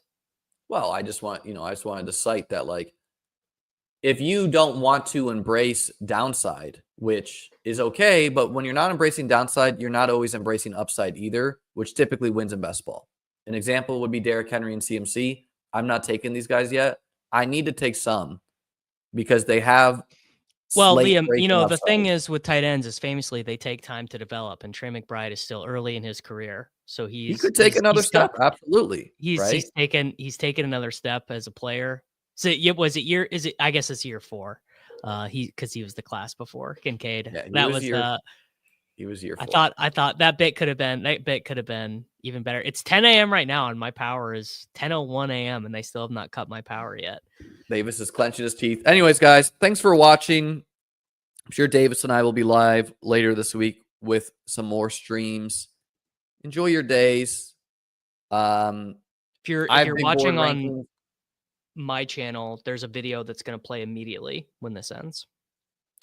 I have big board rankings at beatbestball.com. Davis has rankings at his Patreon. Patreon.com/Davis Mattek rankings. There you go. All right, guys. Enjoy your days. Like, subscribe, get some fresh air, eat healthy. Love your families. Peace out.